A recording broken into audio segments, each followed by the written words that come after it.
This week on Cartoon Dumpster Dive, we cover the cartoon King Arthur and the Knights of Justice. Excalibur, be my strength.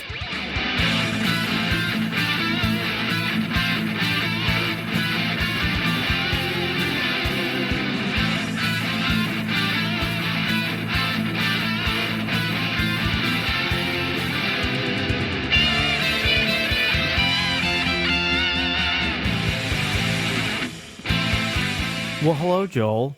Well, howdy, Andrew. So, a little behind the scenes look at how we do things at old CDD. The reason we didn't do this last week is we got some wires crossed, and Joel researched the wrong show, and I watched the wrong show. So so I watched King Arthur and the Knights of Justice, and Joel watched Tripping the Rift. A show that we're doing later. Oh, Tripping the Rift. Yeah. But that's not what we're going to be doing after this week. No. So you'll have to wait for that one, if you even know what that is. But no, today we are doing King Arthur and the Knights of Justice. Yes. What a weird one. Dude, I never even remember this. Or I don't know why I said it like that. I didn't even know this was a thing. No. So, I mean, for good reason, too. Oh, yeah. Very sure. Very true. Yep. Without further ado, though, let's get into that theme song. Let's hit it. And then, from the field of the future, a new king will come to save the world of the past.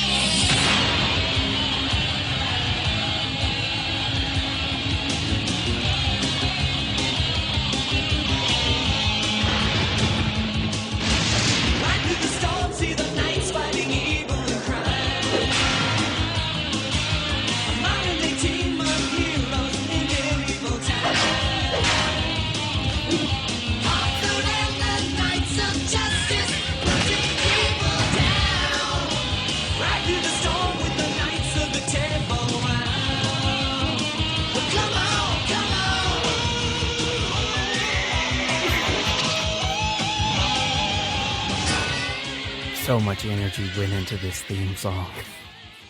More than the actual show. So this song sounds like if the airbrushed van that you see, that you know what I'm going. Yeah. So the airbrush scene on a fan that's like of medievals and wizards, if that had a soundtrack, or if that could make a sound, it would be this song. And I don't know what style music this is. To me, per se, but it's like there's definitely a type of rock that like they only talk about medieval stuff. But I don't know what that genre is. See, to me, it makes me think of like old school metal. Yeah. You know, like very hair metal for sure. Yeah, like that. I guess now you would just call it, you know, like Viking metal, but there is that subgenre see that of metal. But yeah, it's. I just wish that the show was.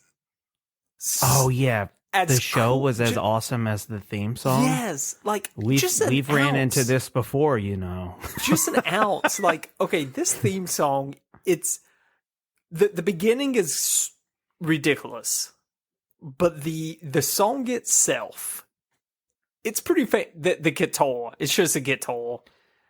The lyrics are kind of stupid.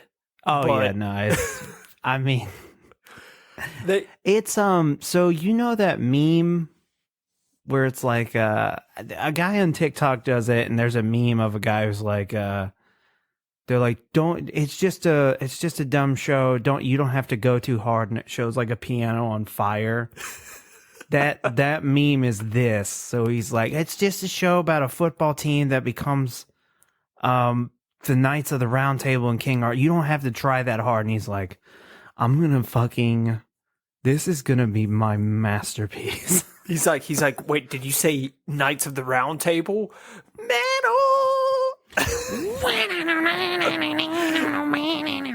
Yeah, I'm gonna give it a 7. I want to give it about an 8. I really liked it. It's and I good. really liked it because the words were dumb. The words are dumb, but dude, even the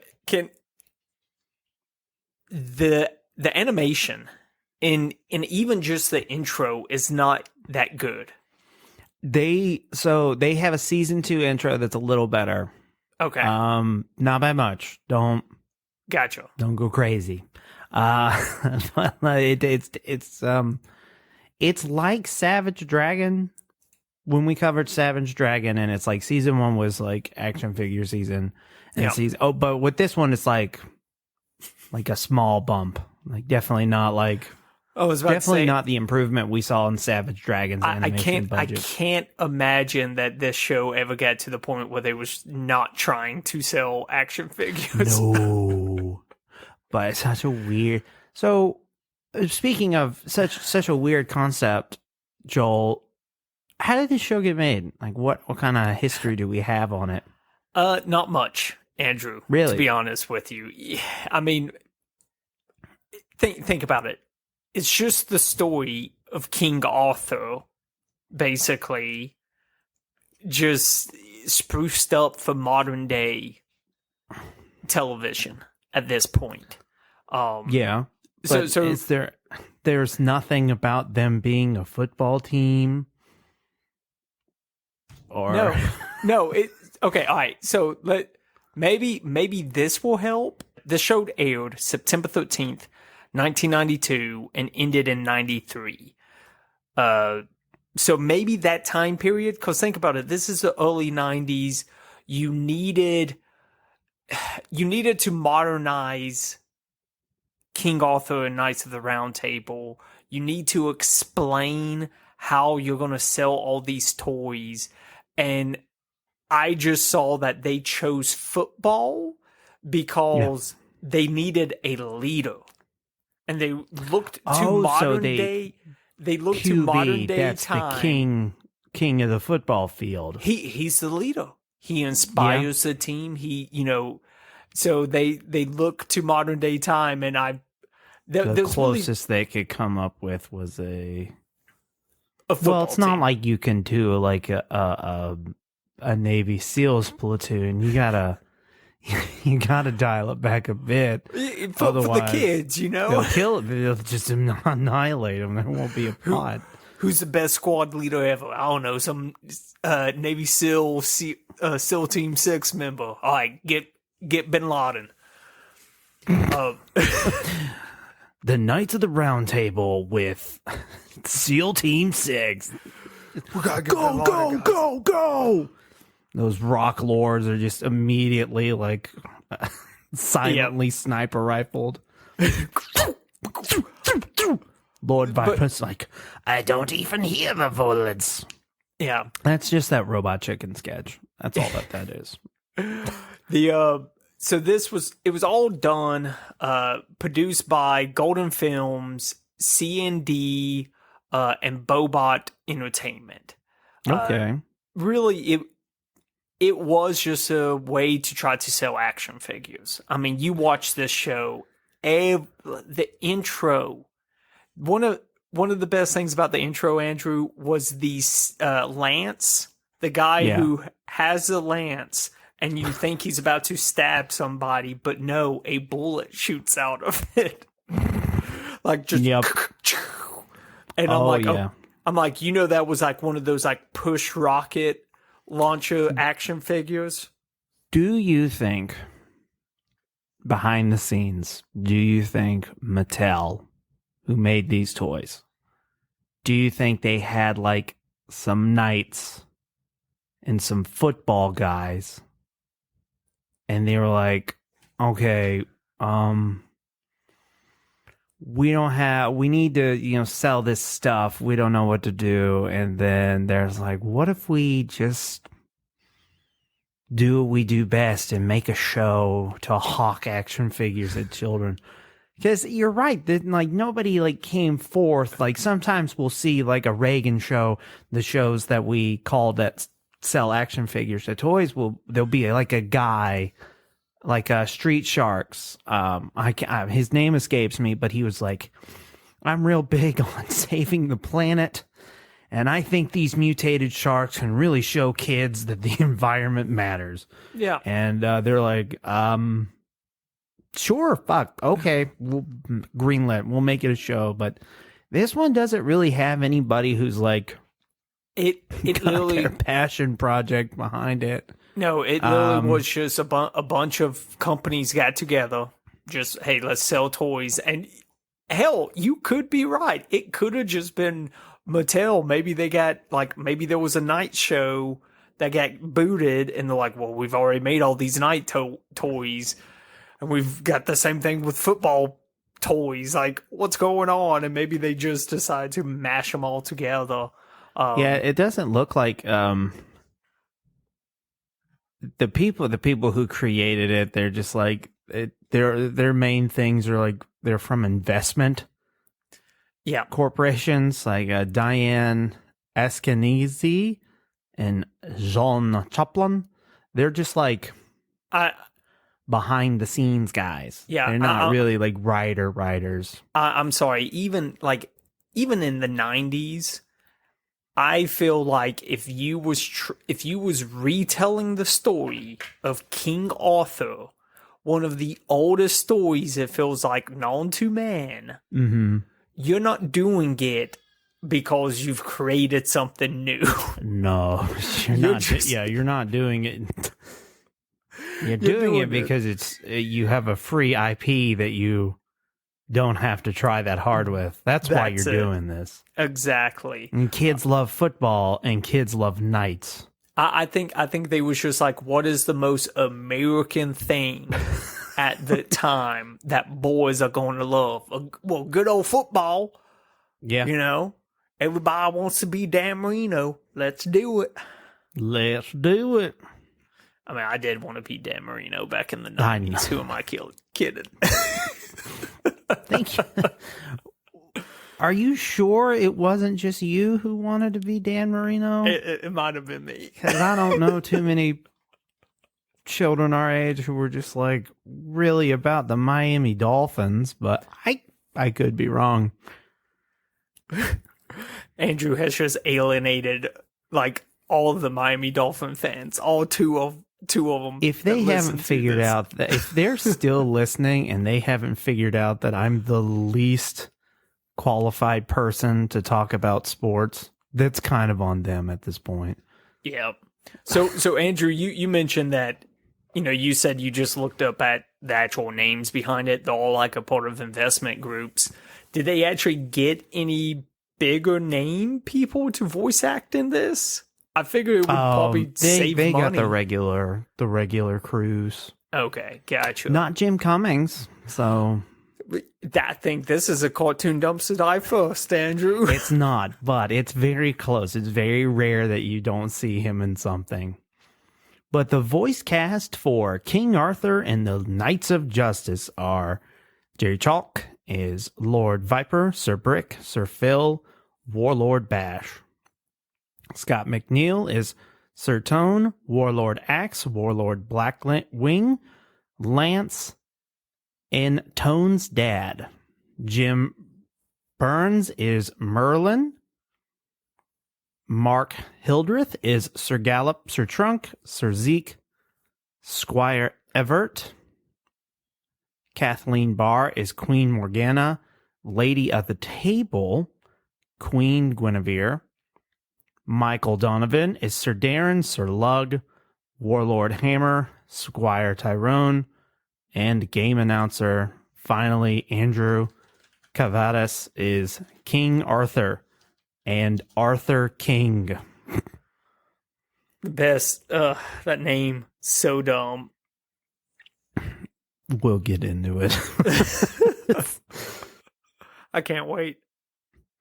So for their other works, we have Gary Chalk is Gordy in the Chip and Potato Kids Show Netflix series. I just did that one because when I see it, it reminds me of my niece. Okay.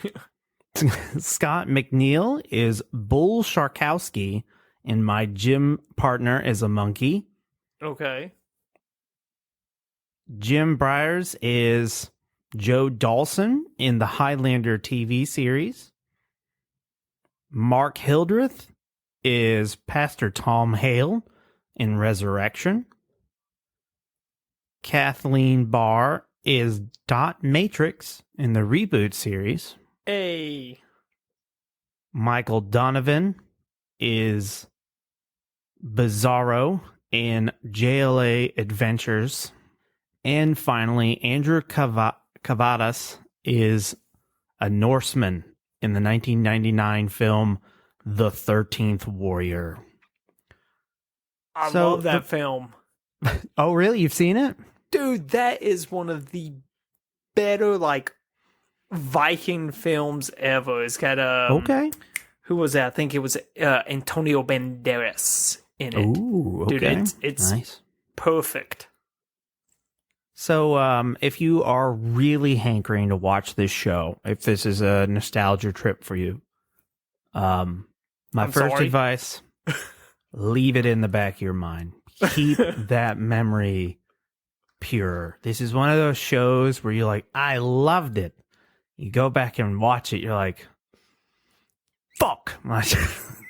Dude. But it's on Tubi and it's on Pluto TV. So those are the two places. 2 seasons, 26 episodes. One interesting thing, I'm not a big sports guy. You listen to this show enough, you can establish that pretty early on.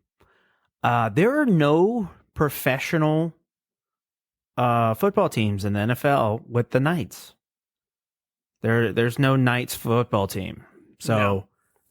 But I did look into it. So this football team, they're the New York Knights.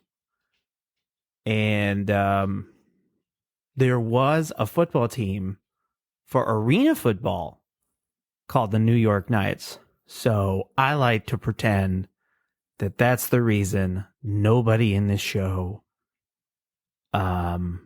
was that worried that they were gone. See, I thought you was about like they're about to me they're about an arena football team. That's not true because they're on an open football field in the cartoon, but in my mind, Joel, they were the arena football team. I see what you're saying. Because I've never been to arena football, but I have to assume it's lame. Because whenever I've seen an arena football like advertised, we had one down here a long time ago. We had the Greenville Rhinos, and that team was I don't even think they lasted a whole season because nobody cared. Nobody wants to go to the Bilo Center or whatever. No, it was still Bilo Center. Yeah, I think, yeah. Do you like that, people from other countries? Like a super duper localized Southeast South Carolina reference to a convention center that's called something else. Yeah. But yeah, I don't know. Is there anything different other than, dude, arena football inside? No, here's the thing. To me, the way I see arena football and even like some of the not newer, but like the reboot of some of the other expanded leagues, XFL, the USFL. To me, those are just for people who are absolutely in love with football. Those people that's like, hey, I gotta have it year round. So I'll watch all these like arena football leagues and like spring leagues just so I can watch more football. That's how to me, I'm like, those are the only people who are going to that stuff. Honestly, XFL, I've tried watching that stuff.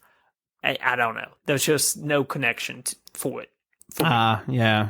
I guess because you didn't grow up with the teams. Yep. I thought you was going to tell me that the reason why there was no longer a New York Knights arena football team was because they got zapped back into the past to go fight For Merlin. I mean, that is. I thought you was about to tell me that this is like based on true events. Yeah. It's and then ever since then in New York in the 90s, there's been no arena football. But we recall they thought no national. Nope, not gonna make it. I was gonna. I thought about it. I'm not making another joke about 9/11 on this podcast. No. I haven't gotten any emails about it, but I don't feel proud of myself when I make them. I'm like, I could have just kept that to myself. Who is that for? But I agree with you, Andrew. If this was one of those cartoons that you remember fondly from your past, keep it that way. Do not go back and watch it. This show follows a football team called the New York Knights. So really what happens is King Arthur and the Knights of the Round Table, the Queen Morgana, who's the main villain of Arthurian legend, I believe is what you call King Arthur stories. Yeah. She beats all of them. Every last one. All the Knights of the Round Table, King Arthur himself, everybody. And so what do? Merlin, who's never, ever a nice person. He is never any iteration of the Arthurian legend, Merlin the Wizard is always the biggest dickhead of all time. Yep. Makes me think of in comics where he absolutely tricks Jason Blood to be Etrigan the demon, and then they save the day, and he goes, "No, you're that way forever. I only needed you for this little bit, but this is your life now. Have fun with that." And you're just like, why? Why would you do that? So Merlin time kidnaps this football team of the New York Knights on their way back to New York, which their quarterback is Arthur King. Here we go. Everybody's named what they are when they get their power. So Arthur King's King Arthur. There's a guy named Lance. He's Sir Lancelot. Yep. And Sir Lancelot has a lance. I don't know if this is how the book or scrolls, whatever the fuck you find Arthurian legends on. That's really lame. What? Just naming your character, like that's some like old school Marvel. Oh, like I mean, Sir I guess it wasn't like hacky back Lance. then, but it's like so there's a guy, Sir Trunk. He's the strong man. There are 3 different guys who are like, they're like the meathead names, because there's a Brick, a Trunk, and a Lug. They got like, but that makes sense. I guess it's a football team. You need your big guys on your defensive line. Yep. You big fat dudes who are portrayed as dumb, but I've actually learned that they did a standardized test years ago on football players, and linebackers were proven to be smarter than the quarterback and the running back because of their way to make faster decisions on the drop of a dime to protect the quarterback. Because though I don't watch sports, I do read science articles about sports, which just makes me like in a whole nother level of fucking loser. It's just like, oh, you finally got into football? No, just the technical aspects. I still don't know how to play. Yeah, or the rules, or do anything or when with they it, come on television. What positions do what? You're just wasting your time. Like, yeah, it's great. I love. When's the Super Bowl? Learning. It took me a while to even figure out that I was reading about American football, not soccer. That's not true. But football. So we have Morgana's forces. We got Queen Morgana, Lord Viper, basically this the Skeletor of the group of the villains. I don't even know if he's in the old stuff. And then we have the Warlords. These are the most action figure-y characters in existence. I mean, all of these are created at this point. Like, yeah, you look, and even like some of the knights, all of those are created. But oh yeah, I mean, yeah. You get past Lancelot, they're all just made up. There's no Galahad or whatever. Anyway, so we have the Warlords. They're basically rock creature things. There is in season 2 the Purple Horde, which they're like they're like Mongolians. Okay. You have Master Chang and his group. They have a loose alliance with Queen Morgana because they had to do something in season 2 to get people back. Yeah. Obviously, it didn't work because it got canceled in 2 seasons. So I want to talk a little bit about the animation and how terrible it is. Dude, this it's awful. It has a bad depth perception problem. There's one episode in season 2. So I shotgun a lot of season 1. I was like, okay, maybe season 2 is better. And they say they defeat all the rock lords, whatever they're called. Yeah, rock lords, warlords. Yeah. Yep. I want to call them rock lords, but they're warlords. Rock lords are those transformers that turn into rocks. Which I think they have a show too we need to cover later on. So they defeat all the warlords, and this guy comes up, and I'm like, oh, this must be a village full of like tiny people. Because the guy is like, when he first shows up, he's like, thank you, King Arthur, for saving our land. And I'm like, this guy is like 2 feet tall. Yeah. This must be like a hobbit land. Yeah. And then they do another scene where they're like eye level with each other. And I'm like, what was that? That was or one of them was actually 10 feet away. Yeah, but it didn't look that way. Like, what is this like size pacing? Like there's no sense of size, and it's just like everything about it is like it's just so hard to look at, very harsh to look at. I watched one full episode and half of a second episode, but I was like, I'm done with this. That's all I could take. Okay. And the thing that I noticed, it was the timing between shots. It's like the animation lingers. Like they're using too many slides, and I think it's ultimately to take up more time. Because I don't think they probably had... Chances are, my thought is that they did not want to pay for full-fledged, 20 minutes. So what they did was they actually put probably let every frame, every new screen that comes into frame linger for additional 2 seconds.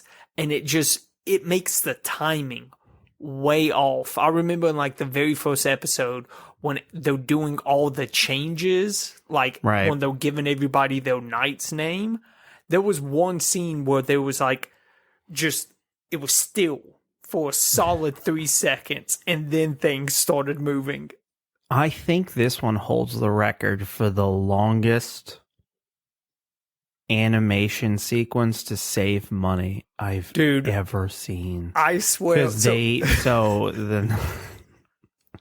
the knights, they all get together and they go to the round table, and they get their armor, and King Arthur goes, I am King Arthur, and then all the knights will go, and we are the Knights of Justice. we pledge fair, and then all together they go, we pledge fairness to all to defend the weak and vanquish the evil. And then about 2.5 minutes later, they're all suited up, and they do that about once an episode. Now, to be fair, we have seen shittier shows that do it a lot. Yes. Like 2 or 3 times an episode, and they keep they keep it full length or padding that out.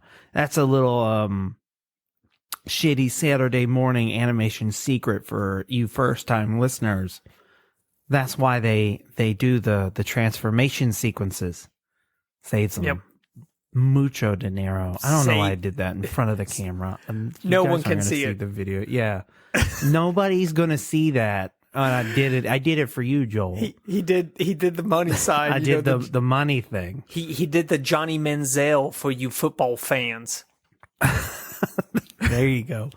So you look at Bobot Entertainment's history. We've covered a lot of shows from them. It's not like they have a bad racket of shows. I mean, but you can definitely tell like this one was made in conjunction with something they cared about, or maybe they didn't throw a lot of. So it's like for a recent reference, Black Panther: Wakanda Forever and Ant-Man and the Wasp: Quantumanium, they would pull people off of Ant-Man and the Wasp to go work on Black Panther, and that's why the CGI and stuff looks a little bit better in Black Panther than it does Oh, wow.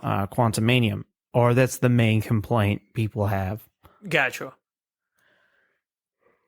Yeah, it's rough to watch. It's not a good watch. Voice actor side, if you really want to see somebody flexing their voice acting muscles, and by that I mean everybody is doing impressions of celebrities of the time, or just trying, like a lot of like, for some of these famous voice actors who get roles later, there's a lot of like, I want to say like proto versions of what they're known for, or it's like my favorite is when they do like celebrities of the time, like of that era. They're doing like, I want to say, somebody does a James Dean impression as one of them. I could see that. It's like everybody's trying something or another. Sir Tone, if you want to hear Scott McNeil do an Italian accent, there you go. There's one.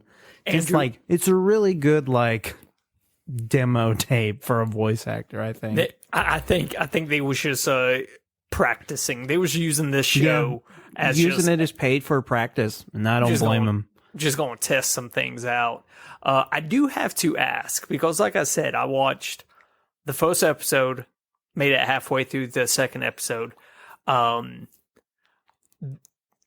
They'll chant, like the whole thing that I found annoying about this is every chance they get, the whole football team, the whole Knights in the first episode will just sit there and chant, Knights, Knights, Knights, Knights.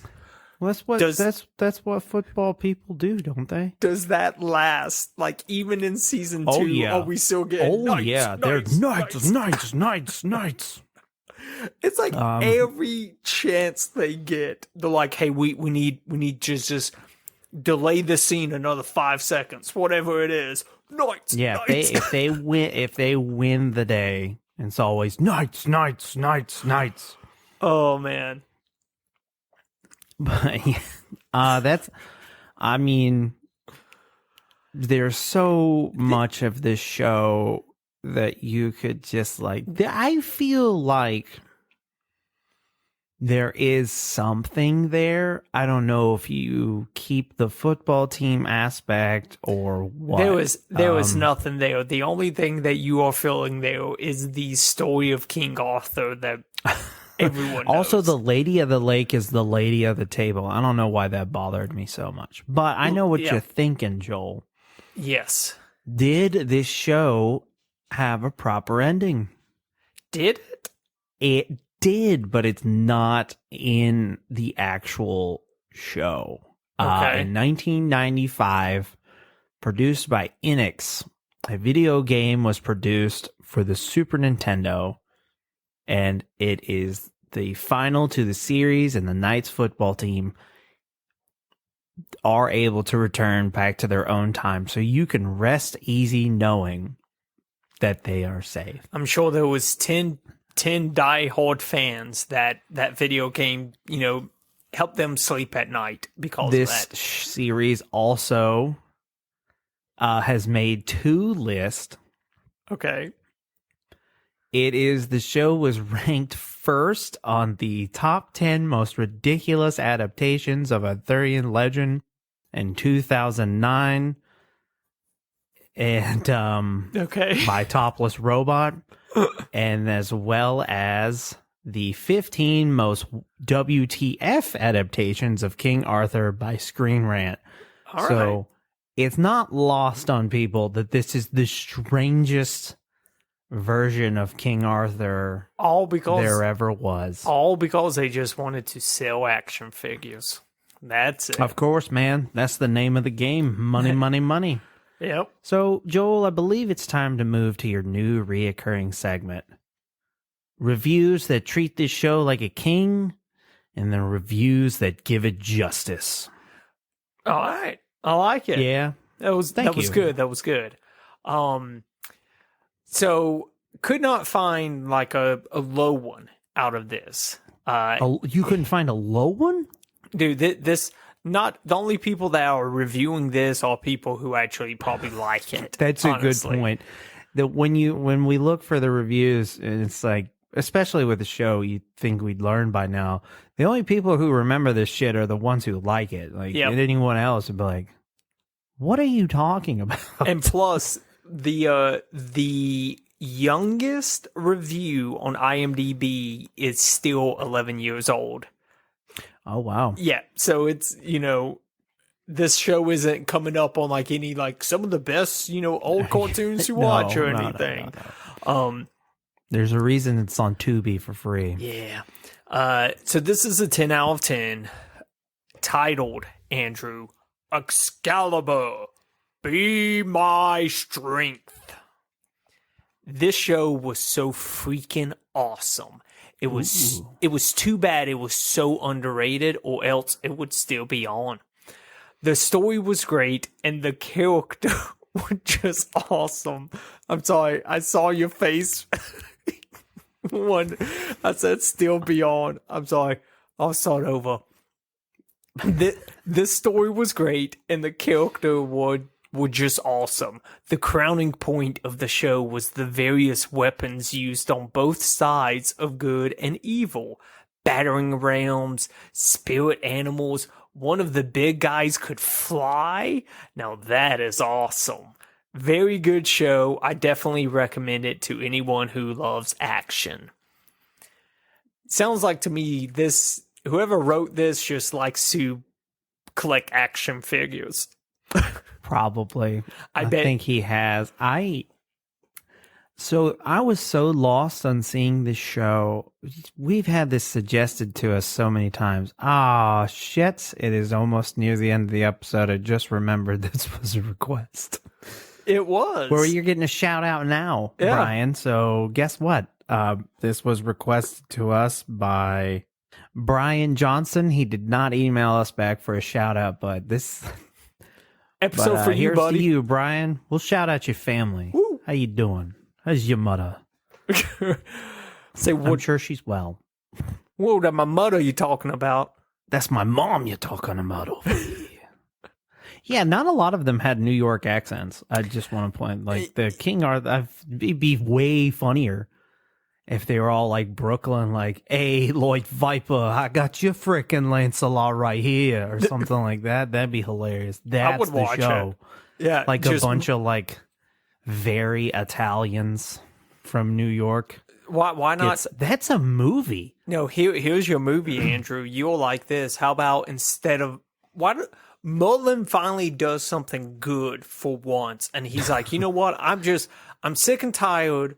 Because think about it, Merlin never does anything. He could help Arthur defeat Morgana or whatever it is, but he won't do it. He'll just bring people in, curse them, and throw them to the side. He'll kidnap people from the future. So why not just do that with The Sopranos? Just bring The Sopranos back. I was just thinking, there isn't a movie where Merlin takes like mafiosos back in time.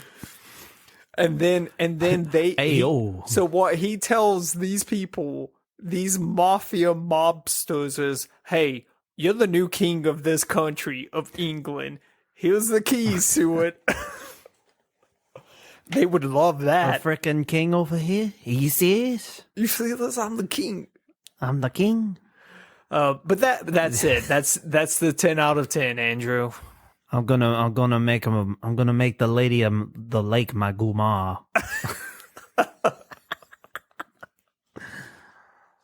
I don't know, T. I don't think these medieval broads know how to shave. Christopher, we're in a different time. Oh, if only James Gandolfini were alive. Oh, well. So any closing thoughts on don't watch it. King Arthur and the Knights of Justice? Don't even watch it just to see how bad it is. Don't even waste your time with it. Don't go. If you remember it fondly, don't go back. That's even also my closing thought. So I believe that wraps up King Arthur and the Knights of Justice. Excalibur, be my strength. Why do you sound like somebody who's like medically unwell? I guess that would be why they need to get strength. Yep. If you would like to support the show, you can go to patreon.com/cartoondd. There we have a $5 tier that gets you stickers, pins, access to the Discord, and bonus episodes. We have a website, cartoondumpsterdive.com. There you can request a show, try to request somebody that you want us to interview, or have two cartoons go head-to-head in our Junkyard Brawl. We have a Twitter handle CartoonDD. We have a Facebook, Instagram, and TikTok, all Cartoon Dumpster Dive. And as always, it helps out the algorithm to get us more listens if you give us a 5-star review on the podcasting platform of your choice. Have a great rest of your week. See you. Nights.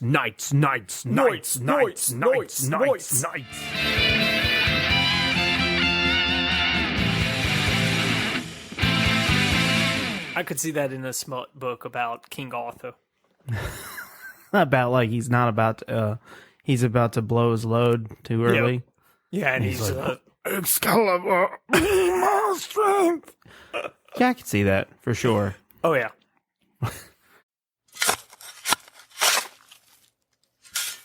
This has been a Lugho podcast.